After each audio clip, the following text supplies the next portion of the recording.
사도행전 21장 1절에서 16절 우리 함께 봉독하도록 하겠습니다. 시작.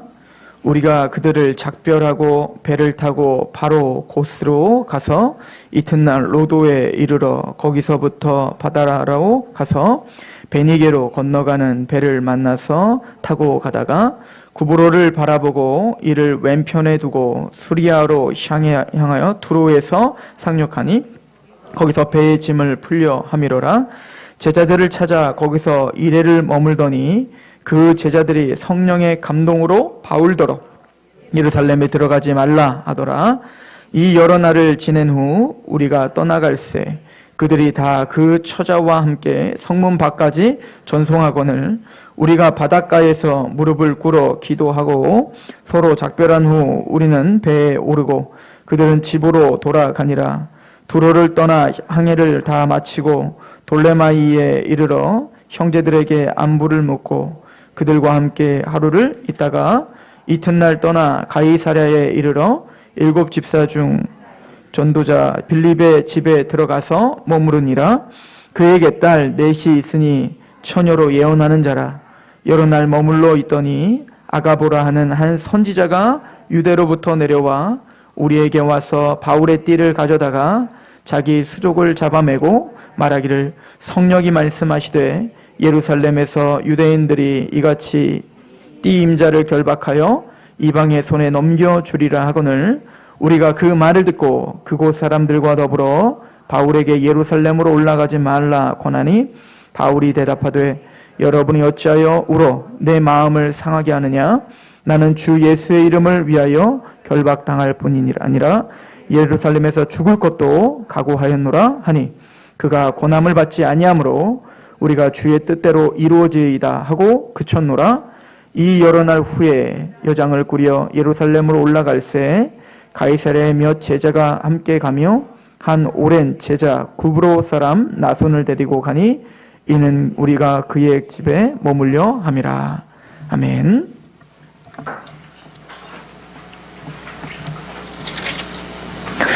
사도 바울이 빌레도를 떠나서 이제 밀레도에서 배를 타고 이제 고스를 지나 로도 그리고 바다라라고 하는 지역을 거쳐서 가고 이제 다시 또 두로에서 돌레마 그리고 가이사랴까지 가는 여정 그리고 이제 예루살렘으로 가는 여정을 이제 그려주고 있습니다. 그리고는 최종적으로 가이사랴라고 하는 지역에 머물렀는데요. 그곳에 반가운 이름이 등장하죠. 8절에 보면 이튿날 떠나 가이사랴에 이르러 7 집사 중 하나인 전도자 빌립의 집에 들어가서 머무느니라. 그래서 이 빌립이 20년 만에 등장하는 겁니다. 지금 빌립이 그 오순절 성령 강림 이후에 빌립이 전도를 하러 사마리아 땅 가서 간다게 그 에디오피아 여왕인 간다게의 내시를 전도해서 구원시켰던 장면을 기억하시죠? 그 8장 40절에 보면 빌립이 막 여행을 해요. 순례 여행을 하다가 복음을 전하며 순례 여행을 하다가 가이사랴에 머물렀더라. 가이사랴에 도착했더라. 이렇게 표현하고 아마 그 가이사랴라고 하는 지역에 이제 터를 잡고 그곳에서 교회를 세우고 거기서 전도를 했던 것 같습니다. 그래서 이제 바울이 예루살렘으로 가는 여정 가운데 가이사랴에 머물러서 아마 이 빌립과 같이 이야기를 나누고 아마 그랬던 교제의 시간을 가졌을 것입니다. 그래서 지금 바울은 누구와 함께 움직이고 있죠? 바로 누가죠. 그래서 뭐 11절 같은 경우도 우리에게 와서 그래서 우리라는 말을 자꾸 쓰죠. 그 우리라는 거는 지금 누가 쓰고 있는 거예요? 누가죠. 누가를 비롯한 바울의 일행들을 가리키는 겁니다. 그러니까 우리가 이 누가가 사도 바울을 따라다니면서 사실은 오순절 성령 강림을 직접 보진 못했잖아요. 그거는 이제 베드로나 다른 사도들에게 들었겠죠. 그런데 이제 빌립의 전도 여행이랄지 그래서 빌립이 그 간다게의 그 내시를 만났던 이야기들 또 사마리아 사람들이 성령 있는 이야기들 아마 그것들을 아마 지금 이 사건을 통해서 아마 정보를 수집해서 아마 누가가 기록하지 않았나 이렇게 좀 유추가 되고 있죠. 그런데 이제 오늘 그 말씀의 주된 포커스는 가는 곳마다 선지자, 예언자들이 나오더라는 거예요. 예언자들이 나와서 성령님에 의해서 예언을 하게 하는데 그 예언은 한결같이 뭐냐면 사도 바울 예루살렘에 가지 마세요예요. 그죠? 그래서 우리 4절도 보시면 제자들을 찾아 거기서 이레를 머물더니 그 제자들이 성령의 감동으로 바울더러 예루살렘에 들어가지 말라라고 하죠. 성령님의 감동으로 그들은 바울을 걱정하는 마음으로 예루살렘에 가지 말라라고 이야기를 합니다. 그리고는 다시 이제 우리 아까도 상고해 봤듯이 두로와 돌레마 가이사랴로 이제 갔죠. 그 가이사랴에 빌립의 집에 갔는데 8절에 보면 빌립의 딸들이 있는데 그 딸들이 다 예언자래요. 넷이 있는데 처녀로 예언하는 자라는 거예요. 아마 그 딸들도 예언했었던 것 같고, 이제 그 신약 성경에 가장 유명한 예언자가 한 명 나옵니다. 이게 이제 아가보 선지자인데요. 그 아가보 선지자는 그 11장 28절에 이미 한 번 나왔어요. 그 예루살렘이 흉년이 들을 것이다 라고 예언한 것이 적중했죠. 그래서 사실은 지금 사도 바울도 예루살렘으로 가는 이유가 아가보가 예언했듯이 정말로 예루살렘에 흉년이 들어서 연보를 가지고 지금 소아시아에 있는 교회들의 그 연보를 가지고 지금 예루살렘으로 도와주러 가는 거잖아요. 그래서 사도 바울은 사실은 이제 그 예루살렘을 들렸다가 로마까지 가는 여정을 마음에 품고 지금 움직이고 있는 겁니다. 근데 그 아가보 선지자가요, 그 이사야가 그랬듯 또 에스겔이 그랬듯 그 옛날 이제 구약 선지자들은 메시지를 전파할 때 그걸 더 극적으로 선포하기 위해서 뭔가 행동을 취하거든요. 그런 것처럼 이 아가보 선지자도 그런 어떤 액션을 취해서 지금 더 확실하게 명확하게 사도 바울에게 더 극적으로 이 메시지를 전파해주고 있습니다. 이게 11절인데요. 우리에게 와서 바울의 띠를 가져다가 자기 수족을 잡아매고 말하기를 성령이 말씀하시되 예루살렘에서 유대인들이 이같이 이 띠 임자를 결박하여 이방인의 손에 넘겨주리라 하거늘. 그래서 갑자기 바울의 허리띠를 확 빼가지고는 자기 막 결박을 한 다음에 이 띠 임자가 바로 이렇게 될 것입니다 라고 이제 알려주게 된 겁니다. 자, 이 얘기를 듣자마자 이제는 모든 성도는 지금 계속 오면서도 지금 누가를 비롯해서 지금 가이사랴에 있는 그 성도들만 이 얘기를 들은 게 아니라 지금 사도 바울을 따라다니는 사람들은 어때요? 가는 곳마다 성령님이 말씀하게 하셔서 예루살렘에 가지 말라라고 자꾸 이야기를 하고 있잖아요. 그러니까 누가조차도 그게 너무 걱정스러웠던 겁니다. 그래서 우리가 다 가지 말라라고 권했다는 겁니다. 12절 보세요. 우리가 그 말을 듣고 그곳 사람들과 더불어 바울에게 예루살렘으로 올라가지 말라고 하니, 그러니까 사도 바울을 제외하고는 모든 사람들이 다 하지 말라는 거예요. 가지 마라, 가지 마세요. 거기 가면 죽습니다. 거기 가면 사도 바울 죽습니다. 하나님이 가지 말라잖아요. 왜 이렇게 고집을 피우십니까? 이렇게 아마 강하게 이야기했었던 것 같습니다. 오늘 결론은 사도 바울은 성령님이 그렇게 말씀하셨건 안 했건 나는 간다, 이렇게 가는 거거든요. 그래서 사실은 이제 우리가 이걸 해석할 때 이제 좀 갈등이 되는 게 있죠. 하나님이 성령님을 통해서 예언을 주셨는데, 성령님을 통해서 말씀을 주셨는데 사도 바울은 그 말씀을 어기고 있는 것 같잖아요. 지금 성령님은 가지 말라 하는데 사도 바울은 그럼에도 불구하고 가고 있지 않습니까? 이게 무슨 고집이냔 말입니까? 가서 진짜 잡히잖아요.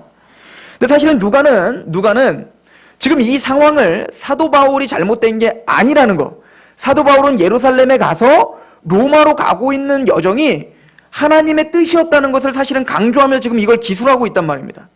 그래서 이 누가는 지금 이 사도 바울이 예루살렘에 입성하는 그 장면을 꼭 예수님께서 십자가를 짊어지시러 예루살렘으로 올라가는 그 장면과 굉장히 흡사한 모습으로 지금 묘사를 하고 있어요. 예수님은 예루살렘으로 입성을 하여 죽을 걸 알지만 베드로에게 나는 이제 죽으러 간다, 나는 죽어야 된다, 넌 나를 뭐라고 하니? 네, 당신은 살아계신 하나님의 아들이시고 그리스도이십니다. 맞아, 내가 그리스도이기 때문에 이제 나는 십자가를 짊어지고 너희를 위해 죽으러 갈 거야. 베드로가 어떻게 하죠? 베드로뿐만 아니라 모든 제자들이 그리하지 마십시오 라고 강권하죠. 그러나 예수님은 사단아 물러가라 라고 하죠. 너희가 하나님의 뜻을 이해하지 못하고 너희가 세상적인 어떤 생각으로 나를 붙잡고 있구나 라고 이야기하는 겁니다. 사도 바울도 오늘 그렇게 가지 말라고 강권하고 있는 그 제자들과 성도들에게 이렇게 대답합니다. 13절에 바울이 대답하되 여러분이 어찌하여 울어 내 마음을 상하게 하느냐, 내 마음이 이렇게 무겁게 하느냐 하는 거죠. 나를 좀 가볍게 보내줘야 되는데 나를 좀 응원해주고 내가 하나님 앞에 결정하고 하나님이 나에게 주신 그 말씀을 신뢰하고 나를 믿어줘야 되는데 왜 나를 이렇게 힘들게 하느냐, 나를 육체적인 어떤 죽임과 고난당하는 것이 그것 때문에 나를 위해서인 것 충분히 알고 있지만 그것은 하나님을 위한 것도 아니요 나를 위한 것도 아니다 라고 사도 바울은 이야기하고 있는 거죠. 그리고 사도 바울은 이렇게 담대히 이야기합니다. 나는 주 예수의 이름을 위하여 결박당할 뿐 아니라 예루살렘에서 죽을 것도 각오했다 라고 표현을 하고 있습니다. 이게 오늘 우리가 상고해봐야 될 말씀입니다. 사도 바울이 가졌던 복음은 도대체 무엇이기에 자신의 생명보다도 더 값지게 여겼을까라고 하는 것입니다. 우리가 이 말씀만 보더라도 사도 바울은 복음을 자신의 생명보다 더 값지게 여겼고 더 보배롭게 여겼다는 것을 우리는 알 수가 있습니다. 사도 바울이 자신의 생명을 가치 없는 것으로 여겼을까요? 천만의 말씀입니다. 사도 바울은 하나님이 주신 생명을 존귀하게 여겼습니다. 사도 바울은 하나님이 주신 생명을 귀중하게 여겼단 말입니다. 빌립보서 1장 24절에 보면 내가 육신으로 있는 것이 너희를 위하여 더 유익하다. 내가 육신을 입고 하나님이 호흡을 주시는 한까지 내가 너희를 위해, 교회를 위해 이 땅에 살고 있는 것이 훨씬 더 유익하다는 것을 알고 있었던 사도 바울입니다. 그런데 사도 바울은 꼭 자신의 생명을 정말 아까움 없이 내버릴 준비를 하고 있는 사람처럼 그렇게 복음을 위해서 자신의 생명을 내어던졌단 말이죠. 도대체 그가 믿었던 생명의 복음은 무엇일까라고 하는 것을 저와 또 우리는 한번 상고해봐야 되는 것입니다. 그리고 우리가 갖고 있는 복음의 능력, 우리가 갖고 있는 그 복음이 과연 우리에게는 어느 정도만큼의 가치가 있는지를 우리가 스스로 한번 점검을 해봐야 된다는 것이죠. 스펄전 목사님은 이 사도 바울의 이 다짐을 이야기하면서 사도 바울의 다짐, 그 당시에 스펄전 목사님이 사역하던 시기가 거의 200년 전 아니에요? 그때 영국에서도 이미 이 복음이 희미해지기 시작한 시대가 됐습니다. 스펄전 목사님은 이것을 주의하면서 이렇게 시작을 합니다. 내가 믿고 있는 복음은, 또 사도 바울이 갖고 있는 복음은 새로운 복음이 아니다는 거예요. 옛 복음이다. 뭔가 새롭고 뭔가 특이하고 뭔가가 신선한 것이 아니다는 거예요. 우리가 믿어야 될 복음은 옛날 복음이고 초대교회 때부터 갖고 있었던 그 복음이다 라고 이야기합니다. 요즘에 근데 그런 스펄전의 이야기가 저는 왜 그렇게 이야기했는지 이해가 가요. 제가 학부를 다닐 때 한참 세관점이라는 걸 배웠습니다. 저는 아예 그게 정설로 배웠으니까요. 자유주의 신학을 배웠으니까. 세관점이라는 건 독일 신학교에서 시작된 것입니다. 여러분들은 잘 모르시겠지만 이게 한국 교회에 굉장히 넓게 퍼져 있습니다. 이 세관점이라는 것은 이피 샌더슨이라는 유명한 신학자와 그리고 그 후속으로 이제 많은 독일의 신학자들이 사도 바울이 전했던 복음과 예수님이 전했던 것과 다르다라는 관점으로 사도 바울은 예수님의 말씀과는 다른 복음을 전했다는 거예요. 또한 사도 바울은 제대로 전했을지라도 우리는 유대식 그 상황을 잘 모르기 때문에 그 상황을 몰라서 우리는 루터가 말한 이신칭이라고 하는 말도 안 되는 복음을 믿게 됐다는 것입니다. 사실은 그것에 대해서 우리 한국 신학자로서는 가장 유명하셨던, 세계적으로 가장 유명하셨던 김세훈 교수님이 책을 내셨어요. 그 세관점과 싸우면서 사도 바울이 전했던, 그리고 루터가 전했던, 칼빈이 전했던 그 이신칭에 대해서 옹호하고 또 그 이신칭의를 보호하는 일을 해줬죠. 그리고 정말 김세훈 박사님은 승리하셨습니다. 그런데 2015년에 김세훈 교수님이 한국에 오셔서 갑자기 칭의론에 대한 이야기를 하면서 유부족 칭의론이라는 말을 했습니다. 그 얘기는 뭐냐면 믿음으로 의롭다함을 받는 거지만 나중에 심판은 행함으로 받는다는 겁니다. 그러므로 우리가 지금 믿음으로 의롭다함을 진짜 받았다 할지라도 우리는 그것이 확실한 구원이 아니라는 겁니다. 나중에 마지막 심판 때에 가서는 하나님이 그 행위를 달아보시고 진짜 구원인지 아닌지를 점검할 거라는 거예요. 그런데 이것이 너무나 파급적인 효과를 갖고 있었습니다. 한국교회에서 이단으로 지목했던 한 목회자가 얼마 전에 제가 설교를 듣게 됐는데 그 목회자가 이 김세원 교수님의 말을 인용하면서 겉보라 한국교회가 다 루터의 잘못된 교리를 믿고 있었다. 그리고 우리를 이단으로 했다. 그런 세계적인 석학이 그렇게 하나님의 복음을 제대로 설명했는데 아직도 한국 기독교가 구원파적인 잘못된 구원론을 갖고 있다라고 하는 것을 이야기하는 걸 들었습니다.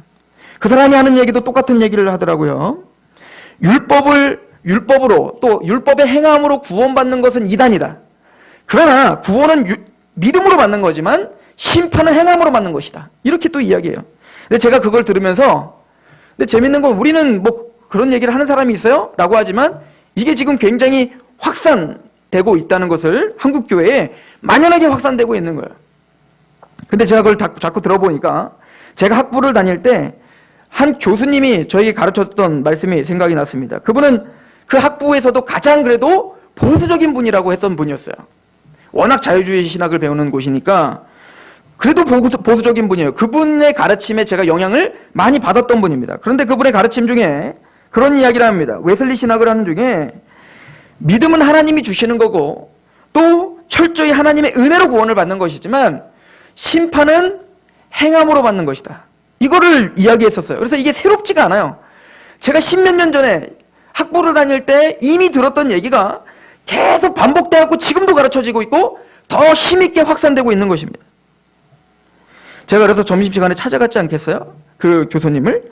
제가 원래 교수님들이 저를 잘 몰라요. 왜냐면 저는 학교도 저희 동기들도 저를 잘 몰라요. 질문이라는 건 전혀 할 수 없는 성격입니다. 근데 그때는 너무 답답해서 질문을 하러 갔습니다. 그리고 요한복음 5장 24절의 말씀을 이야기해 줬어요. 내가 진실로 내게 이르노니 내 말을 듣고 또 나를 보내신 자를 믿는 자는 영생을 얻었고 심판에 이르지 아니하네. 사망의 생명으로 옮겼다. 이미 예수 그리스도를 믿고 그 복음을 믿는 자는 심판에 이르지 않는다라고 했는데 그 행함 심판을 통해서 또 백보자 심판, 즉 그 정죄의 심판에 간다는 말이 그렇다면 나중에 그러면 어느 정도 행해야 구원받을 수 있습니까? 그랬더니 그 행함은 사랑이라는 겁니다. 사랑을 달아본다는 거예요. 그럼 어느 정도 행해야, 어느 정도 사랑해야 그런 구원을 확신할 수 있습니까? 그랬더니 그 교수님이 재밌는 얘기를 했어요. 뭐 그 교수님이 얘기한 거니까 그냥 용서하시고 들으세요. 간음을 직접 저지른 거는 용서받을 수 없지만 자위한 것은 괜찮을 것 같다. 누가 그렇게 정했냔 말이에요, 도대체. 누구 잣대로 그렇게 행함을 누구 마음대로 그렇게 정하냔 말입니다.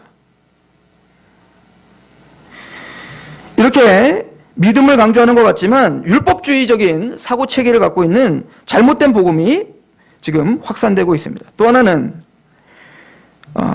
극단적 세대주의자, 음모론자들은 은혜요, 복음이요, 십자가와 믿음, 하나님의 그 십자가의 중심에 있던 그 복음을 집중하게 하기보다는 베리칩이 뭐고 666이 뭐고 그래서 오바마 케어가 있고 그리고 지금 뭐 세계 통합 기구가 일어날 것이고 WC가 통합되는 게 다 지금 막 적그리스도가 일어나는 것이고 그래서 사람들 두렵게 하고 복음을 믿고 예수 그리스도의 복음 그것을 영화롭게 하기보다는 그것에 안착하고 거기에 하나님을 찬양하는 것보다는 뭔가 새로운 지금 일어나는 현상들에 더 집중하게 하고 두렵게 하는 그런 이야기들도 굉장히 팽배하게 퍼지고 있습니다.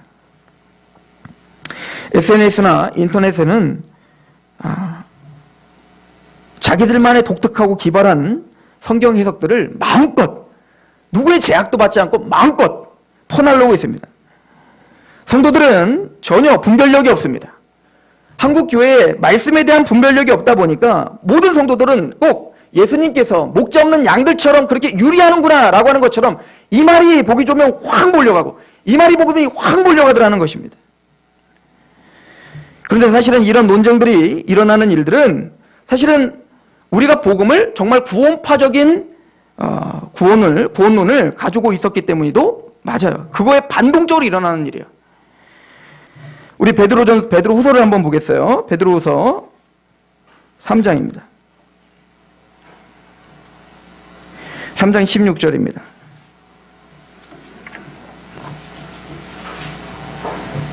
또 그 모든 편지에도 이런 일에 관하여 말하였으되 그 중에 알기 어려운 것이 더러 있으니 무식한 자들과 곧세지 못한 자들이 다른 성경과 같이 그것도 억지로 풀다가 스스로 멸망에 이르느니라. 즉 사도 바울이 이신칭의에 대해서 믿음과 은혜에 대해서 잘 설명을 했다는 것입니다. 그런데 굳세지 못한 자들이 다른 성경과 같이 그것을 억지로 푸는 겁니다. 그 은혜를 오해한 겁니다. 그럼 어떻게 됐죠? 17절에 그러므로 사랑하는 자들아 너희가 이것을 미리 알았은즉 무법한 자들의 미혹에 이끌려 너희가 굳센 데서 떨어질까 삼가라. 대표적인 게 바로 구원판 겁니다. 근데 이런 싸움은요, 이런 싸움은 오늘날만 있는 싸움이 아니에요. 이 종교개혁이 일어난 이후에 끊임없이 일어났던 싸움입니다. 구원파적인 가르침이 있었고 갑자기 그 구원파적인 가르침을 이제는 배격하기 위해서 이제는 율법주의적인 가르침이 있고 또 율법적인 가르침이 있으면 또 극단적으로 와서 또 구원파적인 이 싸움이 계속 엎치락뒤치락 하는 것입니다. 그래서 우리 교회가 해야 될 일은 첫 번째는 하나님의 말씀으로 정확한 복음이 무엇인지를 정립하는 것입니다. 두 번째는 교회사를 그래서 우리는 배워야 되는 겁니다. 교회사에 있었던 정확한 복음의 계열, 정확한 복음을 가르쳤던 그 계보가 무엇인지를 배워야 되고 또 그 계보에서 이탈했던 이미 이단이라고 지목됐던 그런 내용들이 무엇인지를 배워야 되는 거예요. 그렇게 우리는 혼란한 시대에 살고 있습니다. 그런데 이것은 이상한 게 아니에요. 복음을 가르치면 그 복음이 그렇게 극단적인 율법주의나 무법방종주의로 빠지는 것은 이상한 게 아닙니다. 또한 그렇게 극단적 세대주의자들처럼 음모론자들처럼 하나님의 말씀에 집중하기보다는 사변적인 것에 집중하게 하는 것은 이상한 일이 아닙니다. 디모데후서 4장 3절에 때가 이르리니 사람이 바른 교훈을 받지 아니하며 귀가 가려워서 자기의 사욕을 따르는 스승을 많이 두고 또 귀를 진리에서 돌이켜 허탄한 이야기를 따르리라. 사도 바울은 이미 이야기를 했습니다. 시대가 가면 갈수록 허탄한 이야기들을 따르게 될 것이다. 성경에서 말하는 심플한 그 복음, 하나님이 명확하게 갈려줬던 그 복음을 자꾸 교란하고 복잡하게 만드는 사람들이 나타날 것이다 라고 이야기했죠. 갈라디아서 1장 6절 그리스도의 은혜로 너희를 부르신 이를 이같이 속히 떠나 다른 복음을 따르는 것을 내가 이상히 여기노라. 다른 복음은 없나니 다만 어떤 사람들이 너희를 교란하여 그리스도의 복음을 변하게 하려 함이라. 찰스 스펄전은 이런 그 당시에도 이런 문제들은 있었으니까요. 그런 사변을 쫓는다든지 자유신학이 이제 막 시작되는 태동했던 시기였고요. 그리고는 율법주의자들과 무법방종주의자들이 여전히 교회를 힘들게 하던 시대였습니다. 그때 스펄전이 하는 얘기가 그거였습니다. 우리는 옛 복음을 따른다. 옛날 청교도들, 옛날 개혁주의자들이 따르던 그 복음을 우리는 추구해야 된다라고 하는 이야기를 합니다. 그리고는 이렇게 이어서 이야기를 했습니다. 스펄전의 이야기를 제가 읽어드립니다. 그는 주 예수 그리스도께로부터 받은 사명을 마치기를 소망한다고 말합니다. 사도 바울에 대한 이야기입니다. 그는 마음의 눈으로 구세주께서 못자국 난 손으로 하나님의 은혜의 귀한 보석들을 가득 담은 값진 보물 상자를 들고 서서 그에게 이렇게 말씀하시는 것을 보았습니다. 내가 너를 나의 피로 대속하였노라. 그리고 이제 내가 나의 이름으로 너를 불렀으며 이제 이 귀중한 것을 내 손에 맡기노니 너는 이것을 돌보며 내 마음의 피로써 지킬지니라. 내가 내게 명하노니 너는 나를 대신하여 모든 곳으로 가서 하나님의 은혜의 복음을 하늘 아래의 모든 사람들이 알게 할지어다. 모든 신자들은 사도 바울과 어느 정도 유사한 입장에 처해 있습니다. 우리는 어느 누구도 사도의 자격을 갖춘 자로 부르심을 받지 못하였습니다. 우리 모두가 다 하나님의 말씀을 공식석상에서 전파하는 자로서 부르심을 받지도 않았습니다. 그러나 우리는 모두가 이 땅에서 진리를 위하여 용감해져야 할 것과 일찍이 성도들에게 전해졌던 믿음을 지키기 위하여 진지하게 싸워야 할 것을 명령받고 있습니다. 이방인들의 사도였던 바울의 마음으로 이 일을 하도록 합시다. 신자들로서 우리는 모두가 어떤 형태의 사역을 행하도록 부르심을 받았습니다. 이 사역을 감당하기 위하여 우리는 우리의 삶을 경주로 여겨야 하며 우리 자신들을 복음의 보호자들로 여겨야 합니다. 마치 군대의 깃발을 잡고 있는 기수가 그 깃발을 고수하기 위하여서는 자신의 모든 것을 희생하는 것, 또 마땅히 여기는 것처럼 해야 합니다. 스펄전이 무슨 얘기를 하는 거냐면 그 사람들의 논쟁은 사변적이다라고 하는 겁니다. 지식적인 싸움을 하고 있다는 겁니다. 근데 사도 바울이 갖고 있었던 그 복음은 능력이다라고 하는 걸 말하고 있는 거예요. 사도 바울은 사변적인 싸움을 한 게 아니라 사도 바울은 그 예수 그리스도를 믿음으로 말미암아 자신의 생명을 내던질 만한 복음이었다는 거예요. 믿음의 선진들은 그 십자가의 복음을 들고 그 복음 때문에 자신의 생명을 내어던지고 자신의 모든 우선순위를 복음으로 집중시켰다는 것입니다. 스폴전은 그 복음을 따르기를 원한다는 겁니다. 그리고는 스폴전이 섬겼던 그 교회 성도들에게 말하는 겁니다. 그건 사도 바울만의 문제가 아니라 바로 우리가 그렇게 돼야 됩니다. 우리는 사도로 부르심을 받지 않았습니다.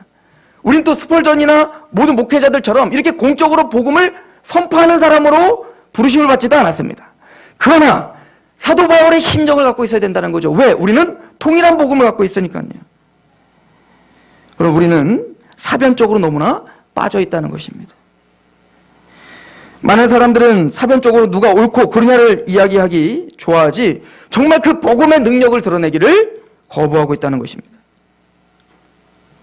히브리서 11장을 한번 가볼까요? 히브리서 11장. 우리의 동일한 복음과 동일한 믿음을 가졌던 선진들에 대한 이야기들을 하고 있습니다. 그 중에 이름 없이 빛도 없이 자신의 생명보다도 복음을 귀중히 여겼던 하나님의 성도들의 기록이 남아 있습니다. 33절입니다. 그들은 믿음으로 나라들을 이기기도 하며 의를 행하기도 하며 약속을 받기도 하며 사자들의 입을 막기도 하며 불의 세력을 멸하기도 하며 칼날을 피하기도 하며 연약한 자 가운데서 강하게 되기도 하며 전쟁에 용감하게 되어 이방 사람들의 진을 물리치기도 하며 여자들은 자기의 죽은 자들을 부활로 받아들이기도 하며 또 어떤 이들은 더 좋은 부활을 얻고자 하여 심한 고문을 받되 구차히 풀려나기를 원하지 아니하였으며 또 어떤 이들은 조롱과 채찍질 뿐 아니라 결박과 옥에 갇히는 시련도 받았으며 돌로 치는 것과 톱으로 켜는 것과 시험과 칼로 죽임을 당하고 양과 염소의 가죽을 입고 유리하여 궁핍과 환난과 학대를 받았으니 이런 사람은 세상이 감당하지도 못하느니라. 그들이 광야와 산과 동굴과 토굴에 유리하였느니라. 아멘. 우리의 선진들은 복음을 들어 그 복음 때문에 그의 삶을 내어던질 수밖에 없었습니다. 그 복음 때문에 고난을 감내할 수 있었습니다. 사실은 오늘 사도 바울의 태도는 그 복음의 선생답게 또 복음의 사람답게 그의 삶을 복음에 집중시키고 있는 것을 볼 수 있습니다. 또 스펄전이나 그 복음에 실제적으로 우리와 같은 시대를 살고 있는 그 복음의 사람들도 그렇게 선포하고 그렇게 살았음을 우리는 간접적으로 배우게 됩니다. 사도 바울이 그렇게 생명보다도 더 아꼈던 복음이 도대체 뭘까요? 오늘 사도 바울이 20장에 보시면 사도행전 20장에 보시면 그 복음이 무엇인지를 설명해 줍니다. 20장 23절, 22절부터 사도행전 20장 22절. 보라, 이제 나는 성령에 매어 예루살렘으로 가는데 거기서 무슨 일을 당할는지 알지 못하노라.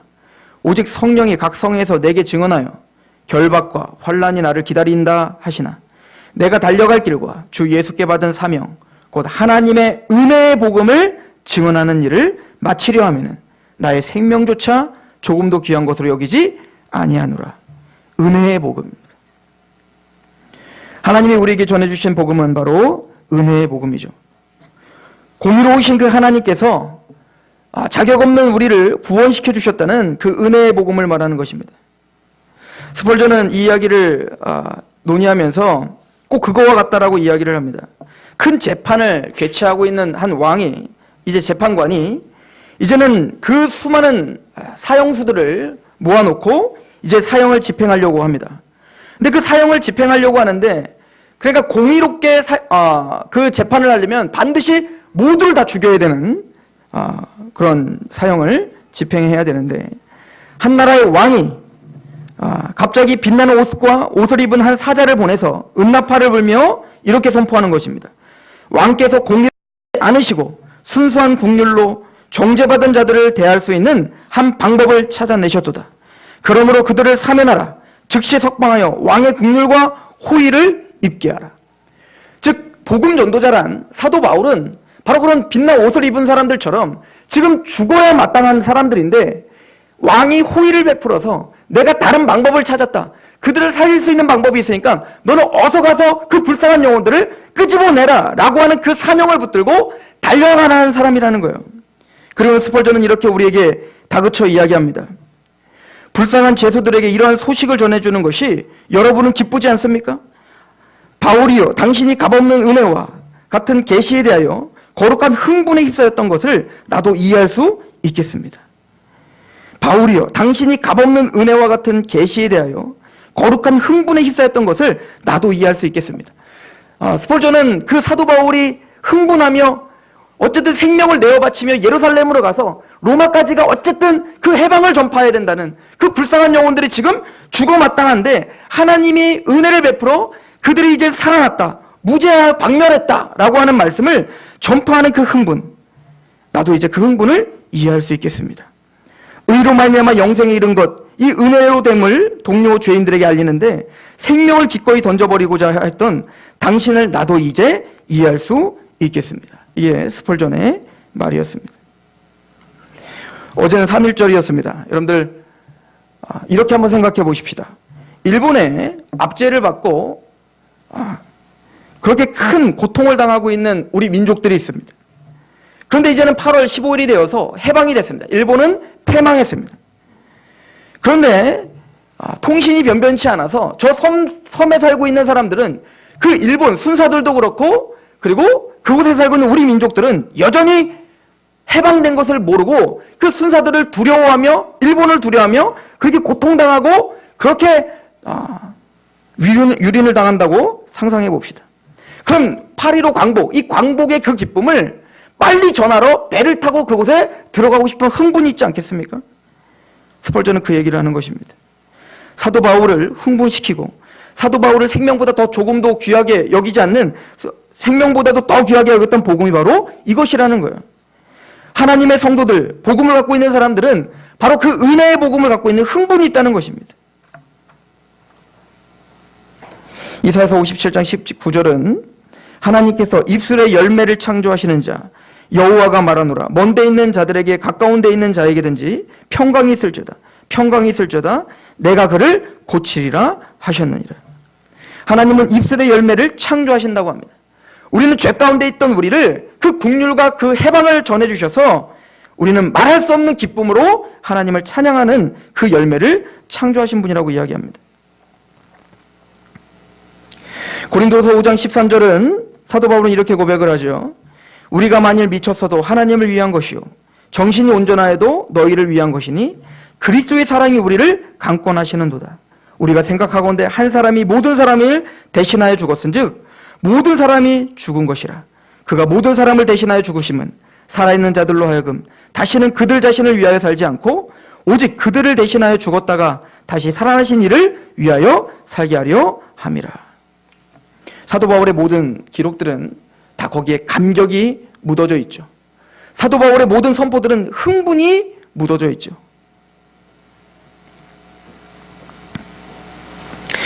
우리가 믿고 있는 복음은 우리를 어떻게 흥분시키고 있습니까? 우리가 믿고 있는 복음은 우리에게 어떤 해방감을 또 어떤 입술의 고백을 주었습니까? 성도들은 성령님의 감동하심에 아가보 선지자들은 예루살렘에 가지 말라고 예언했습니다. 근데 또 오늘 말씀을 보면 사도 바울도 성령의 음성을 들었어요. 네가 예루살렘으로 가면 결박과 환난을 당한다고 하나.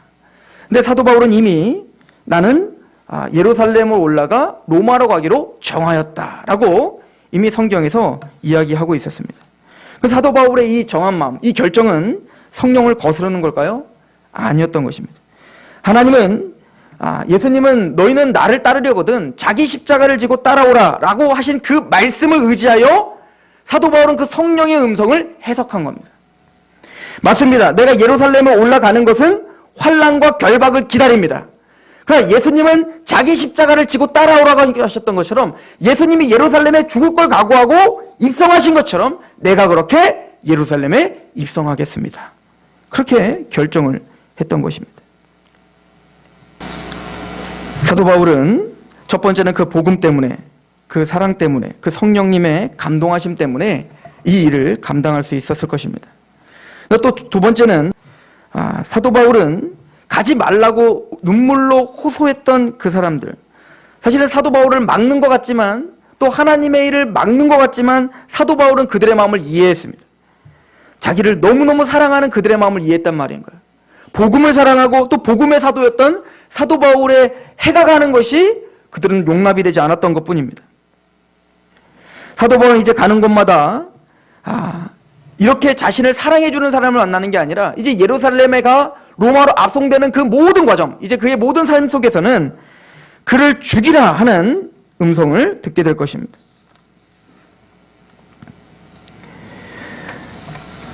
사도 바울이 그 모든 고진 일들을 어떻게 감당했을까요? 우리 21장 36절을 한번 보시겠어요? 21장 36절. 35절부터 보면 바울이 충대에 이를 때에 무리의 폭행으로 말미암아 군사들에게 들려가니 이는 백성의 무리가 그를 없이 하자고 외치며 따라갑니다. 이제는 사도 바울이 가는 곳마다 무리들이 쫓아오면서 죽여라, 죽여라, 예수를 십자가에 못 박으라 라고 온 무리들이 하나가 되어 예수님을 못 박으라 했던 것처럼 그렇게 이제 사도 바울을 온 무리가 같이 죽이고 없애라 라고 외치고 다닙니다. 아무리 성령의 사람도 아무리 복음의 사람도 감당하기 힘든 시험일 것입니다. 사도 바울은 이때 자신의 생명보다 사랑했던 그 성도들을 생각했을 것입니다. 하나님이 함께 동역하게 했던 그 성도들을 같이 생각하며 위로받고 이 일을 감당했을 것이란 말입니다. 사도행전 28장 30절에 보면 바울이 온 이태 자기 셋집에 머물면서 자기에게 오는 사람을 다 영접하고 하나님의 나라를 전파하며 주 예수 그리스도에 관한 모든 것을 담대하게 거침이 없이 가르치더라. 이게 사도행전의 마침입니다. 사도 바울이 끝까지 이 사명의 길을 걸어갈 수 있었던 것은 첫 번째는 그 복음에 대한 흥분입니다. 그 복음에 대한 사명입니다. 성령님이 말할 수 없는 탄식으로 간구하시며 또 하나님의 복음을 끊임없이 알게 하여 그 사랑을 알게 해준 감동이 있기 때문에 그렇습니다. 그리고 또 하나는 함께 그 길을 걸어가는 동역자들이 있었기 때문에 감당했다는 얘기인 거예요. 저는 이 교회와 또 우리 귀한 성도들이 사변적인 복음이 아니라 우리를 감동시키고 또 우리의 삶을 뒤바꾸는 그 복음의 사람이길 소망합니다. 우리는 사도 바울처럼 살 수가 없을 겁니다. 사도 바울처럼 살 수 있는 환경도 아닙니다. 그러나 적어도 사도 바울이 귀하게 여겼던 복음을 다시 한번 되새겨봐야 되는 거예요. 그리고 그 복음이 우리에게 어떤 지식과 우리에게 어떤 사변적인 싸움을 일으키기보다 예루살렘으로 그 목숨을 바쳐가며 올라가려 했던 그 십자가의 길을 묵묵히 걸어가려고 했던 사도 바울의 능력을 우리는 쫓아 살아야 될 것입니다. 그리고 같이 그 복음 가운데 같이 걸어가고 있는, 나를 위해서 같이 울어주고 있는 그 성도들을 귀하게 여기고, 그리고 또 그 성도를 위해서 또 위로하며 그렇게 끝까지 그 사명의 길을 완수하는 그런 교회요 성도가 되길 축원합니다. 기도하겠습니다. 아버지 하나님, 너무나 감사합니다. 생명보다 귀하게 여겼던 그 복음, 사도 바울의 모든 생각과 모든 가치관이 집중되었던 그 복음, 우리는 그 동일한 복음을 믿고 있는 성도입니다. 오라나 자로나 치우치지 않게 하시옵소서. 또 그 귀를 진리에서 돌이켜 허탄한 이야기를 따르지 않게 하여 주시옵소서. 옛 복음, 옛 선지자들이 믿었던 그 복음, 그 하나님의 복음을 믿어 그곳에 굳건하게 서서 힘있게 우리의 삶으로 그 복음을 선포하며 우리의 말로 담대하게 하나님의 복음을 증거하게 하여 주시옵소서. 함께 걸어가고 있는 이 교회의 모든 지체들을 사랑하게 하시고 그 지체들과 함께 사명이 끝까지 완수될 때까지 함께 위로하고 도전을 주며 서로 격려하는 교회요, 성도요, 공동체가 되게 하옵소서. 그렇게 함께 하실 하나님을 기대하며 예수 그리스도의 이름으로 감사하며 기도합니다. 아멘.